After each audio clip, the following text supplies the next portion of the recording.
Dear students, today's topic is organization of data. Organization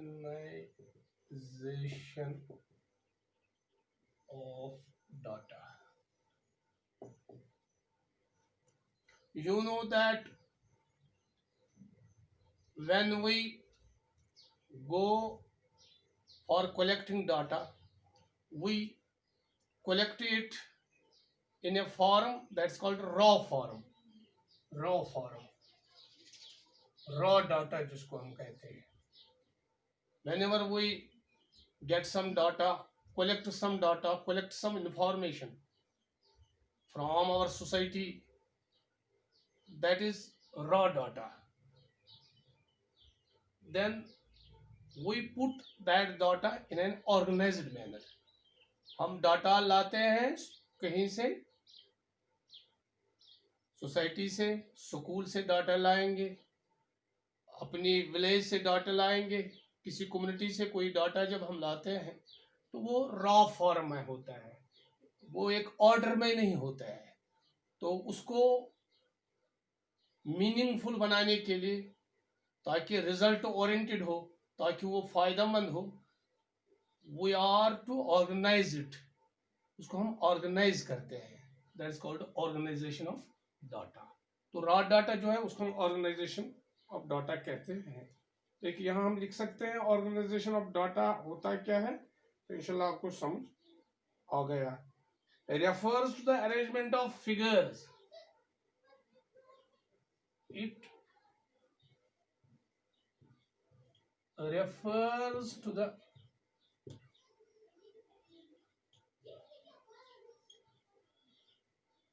arrangement of figures. It refers to the arrangement of figures in such a form that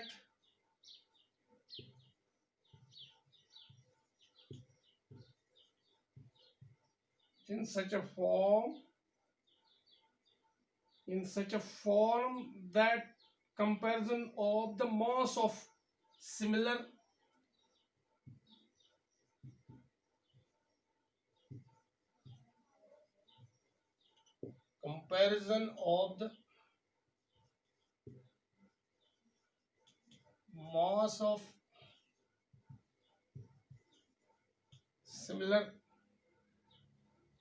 data may be facilitated.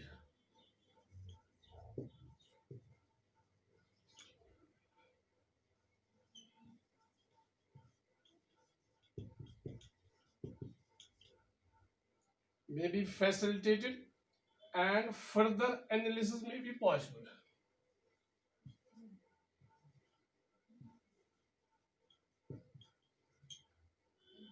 Further analysis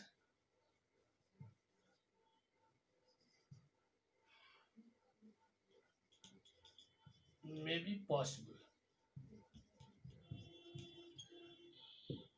This is what is organization of data. It refers to the arrangement of figures in such a form. पहले मैंने कहा कि हमारा जो data होता है वो raw data होता है.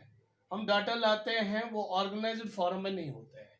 हम एक डाटा लाते हैं तो हम क्या करेंगे, जब हमें उसको अरेंज करना है in such a form that comparison of the mass of similar data. एक जैसा जो डाटा होता है तो वो हम बनाएंगे, उसमें हम कंपैरिजन करें. यानी दो अगर हम दो जगहों से डाटा लाएं या एक ही जगह से लाएंगे डाटा और उसमें आपस में कंपैरिजन हम करेंगे और फिर उसमें देखेंगे, एनालिसिस भी करेंगे कि ये डाटा हमें क्या देता है, हमें फ्यूचर स्ट्रेटजी जो है वो क्या बनानी है. इस डाटा को देखते हुए फिर हमें क्या करना है. तो फिर उसके बाद हमको मतलब हमारे पास, हम एक गांव में जाते हैं, वहां we are having 200 families in a village. हमें उनके बारे में डाटा लेना है. तो हम देखते हैं उनकी इनकम क्या है. हमारे जो कंपोनेंट्स है उसमें देखते हैं इनकी इनकम क्या है. इनका एक्सपेंडिचर क्या है, इनकम इनकी क्या है, इनका एक्सपेंडिचर क्या है, इनकी एजुकेशन लेवल क्या है, यानी पूरा डेवलपमेंट, पूरी जो इकोनॉमिक कंडीशन जो उनकी है, यानी सोशली कितना ये इलाका कितना फॉरवर्ड है, उसमें ये चीजें आते हैं। इनकी इनकम कितनी है, एक्सपेंडिचर किस हिसाब से करते हैं, उनकी एजुकेशन लेवल क्या है, इनका कभी ये भी देखा इनका रिलीजन क्या है। हिंदुस्तान में, इंडिया में तो ये आम देखा जाता है कि यहाँ रिलीजन लेवल पे भी देखता है कि कम्युनिटी मुस्लिम्स जो है इनका क्या एजुकेशन लेवल है, दलित्स है इनका एजुकेशन लेवल क्या है, सिख्स जो है इनका एजुकेशन लेवल क्या है, इनका एक्सपेंडिचर लेवल क्या है। फिर उसी हिसाब से बजट में या दूसरी चीज़ों में ये काम हमें फ़ायदेमंद होता है। उसी हिसाब से हम फिर देखते हैं कि हमें कितने फंड्स किसके लिए देने हैं, उनकी एजुकेशन लेवल कैसी बढ़ानी है, उनकी इनकम लेवल कैसे बढ़ाएंगे, उनका एम्प्लॉयमेंट लेवल कैसा बढ़ाना है। तो उस हिसाब से इस डाटा को हम क्लासिफाई करते हैं। तो हमारा जो ये मैंने कहा रिलीजन भी इसमें होता है, साइज ऑफ फैमिली, ये सब चीजें आते हैं इसमें। तो उसमें हम मुख्तलिफ कैरेक्टरिस्टिक्स इसके लेते हैं, यानी हम मुख्तलिफ इनके जो खसूसियात है, डिफरेंट कैरेक्टरिस्टिक्स जो होते हैं वो हम लेते हैं इसमें, डिफरेंट कैरेक्टरिस्टिक्स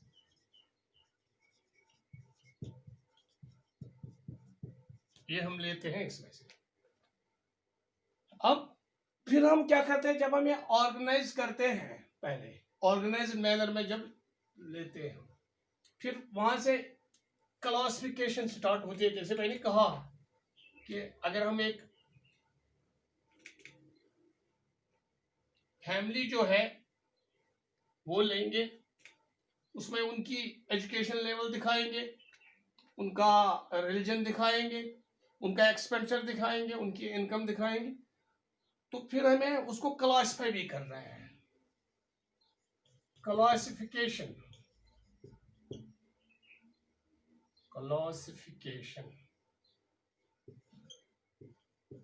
ऑफ डाटा भी करना है।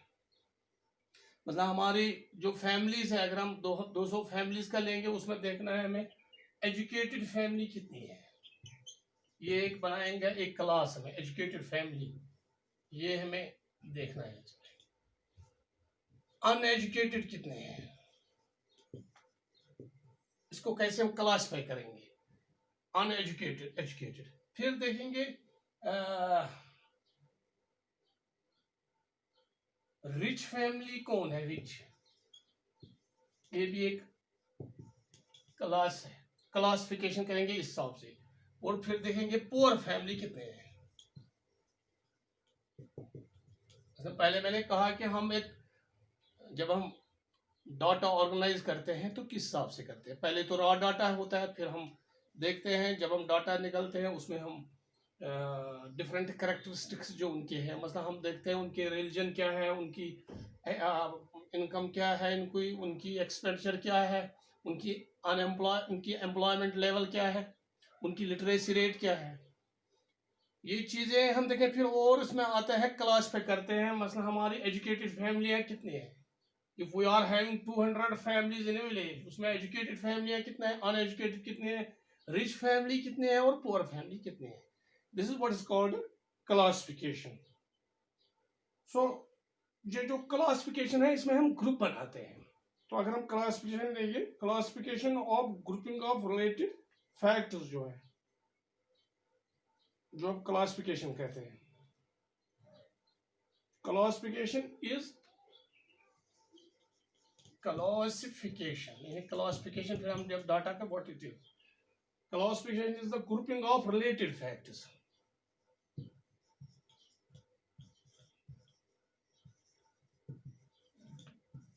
grouping of related factors.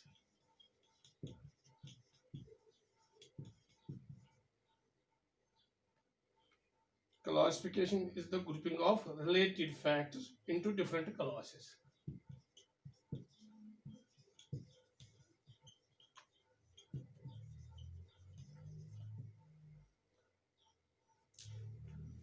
Classification is the grouping of related factors, यानी जो फैक्ट्स होते हैं वो एक दूसरे से रिलेट होते हैं।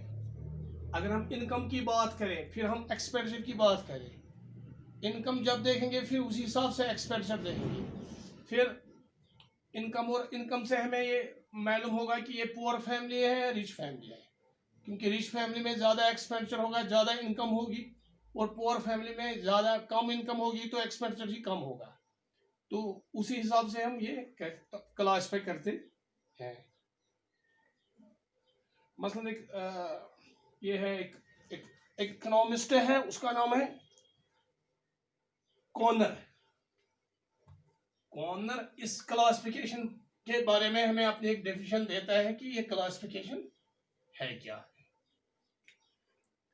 You can go through books, you can get this definition of Connor.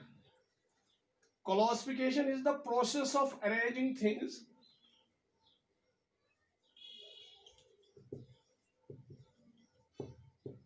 classification is the process of arranging things. Classification is the process of arranging things in groups or classes. In groups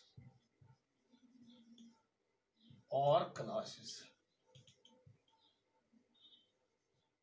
In groups or classes. According to their resemblance and affinities. According to their resemblance and affinities.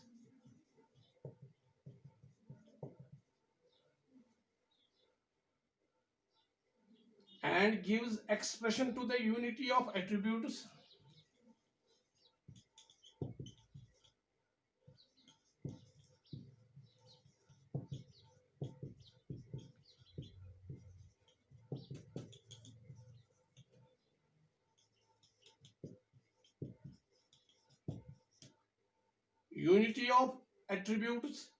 that may exist amongst a diversity of individuals.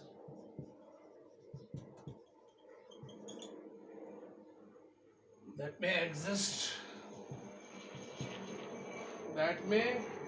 exist amongst a diversity of individuals.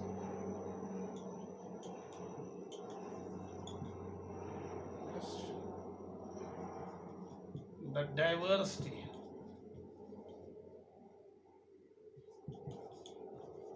of individuals.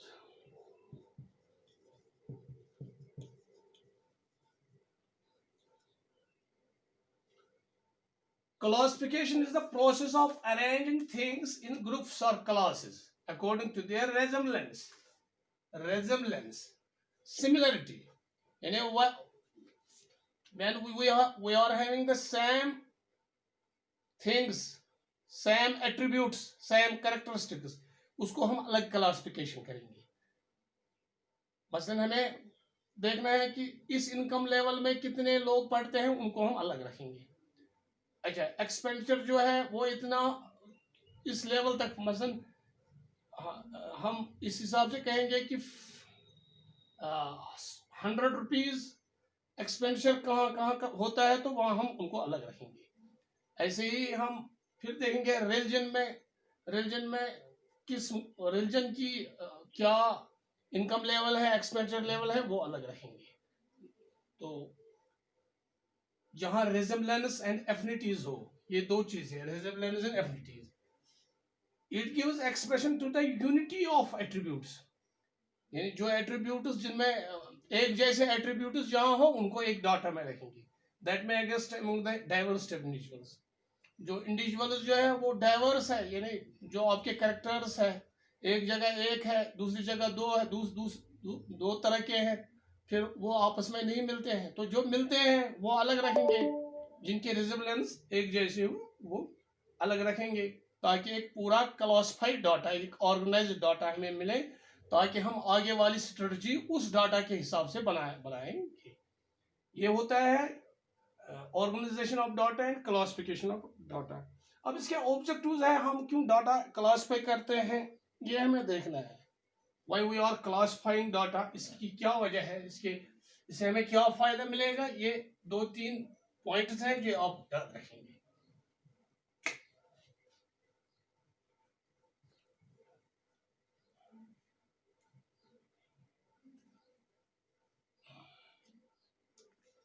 तो हमारे पास कुछ objectives of classification है, आप देखेंगे। तो objectives of classification,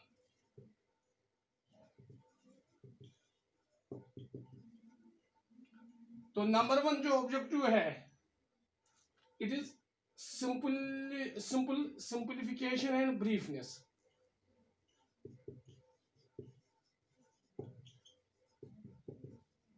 simplification and briefness. जो data होना classify, जब हम डाटा करते हैं, जब ये क्लासिफाइड फॉर्म में आता है, जब ये ऑर्गेनाइज्ड मैनर में होता है, तो ये सिंपल बनता है और ब्रीफ और जल्दी हमें समझने मतलब ये मुख्तसर होता है, ये ज्यादा लेंथी फिर नहीं बनता है। सिंपलीफाई होता है, एक सादा सा बनता है, ये अंडरस्टैंडेबल बनता है, ज्यादा टिपिकल नहीं होता है और ना डिफिकल्ट बनता है, और ब्रीफ होता है। ये इसका क्लासिफिकेशन का एक ऑब्जेक्टिव है। अगर हम डाटा को क्लासिफाई रॉ डाटा से ऑर्गेनाइज करेंगे और फिर क्लासिफाई करेंगे, तो ये सिंपलीफाई बनता है, सिंपल बनता है और brief. It becomes simple and brief when we classify the data. तो दूसरा जो है, देन इट इज यूटिलिटी, इसका दूसरा है यूटिलिटी। तो जब हम एक क्लासिफाई कराते हैं, इससे इसकी यूटिलिटी बढ़ जाती है। जो डाटा हम देते हैं उसकी यूटिलिटी बढ़ जाती है, उससे हमें बहुत फायदा होता है। ये गवर्नमेंट के लिए, एडमिनिस्ट्रेशन के लिए या दूसरी जो एजेंसीज के लिए, उनके लिए बहुत फायदेमंद होता है, ताकि वो जो उनका जो एक इंडेक्स बनाना होता है, कभी बजट बनाना होता है गवर्नमेंट को, या दूसरी चीज़ें जो होते हैं उनके लिए बहुत ज़रूरी होता है, ताकि हम अपने जो मुल्क होता है उसका डेवलपमेंट कैसे करें। तो डाटा जो होना था वो क्लासिफाइड मैनर में होना चाहिए, ऑर्गेनाइज्ड मैनर में होना चाहिए, ताकि उसकी यूटिलिटी बढ़ जाए, वो ज़्यादा फायदेमंद हो। ये इसका दूसरा है। तीसरा जो है दैट इज डिस्टिंक्टिवनेस। तीसरा जो इसका है that is distinctiveness.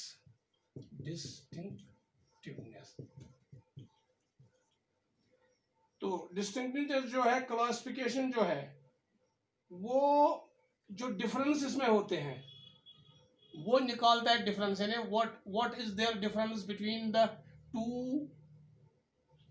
Strata of society. जो सोसाइटी में दो किस्म के लोग हैं, हमें मसलन हमारे एजुकेशन में एजुकेटेड फैमिली जो है उनको, और अनएजुकेटेड में उनमें क्या फ़र्क है, हमारे पुअर और जो रिच है उनमें कितना कंपैरिजननेस, कितनी फ़र्क है, कितना फ़र्क है उनके लेवल में। तो ये इससे होता है। या विद इन एजुकेटेड फैमिली जो है, उस एजुकेटेड फैमिली जो है एक इलाके में, उनमें आपस में लेवल ऑफ एक्सपेंडिचर क्या है, उसमें कितना फ़र्क है, या उनकी जो इनकम है उसमें कितना फ़र्क है। तो ये हमें डिस्टिंक्टिवनेस इसकी है। और फिर आपस में जो ये हम डाटा जो है ये कंपेरेबल भी बन जाता है, ये आपस में हम कंपेरेबल, इसकी कंपेरेबिलिटी भी होती है। चौथा वन इज कंपेरेबिलिटी।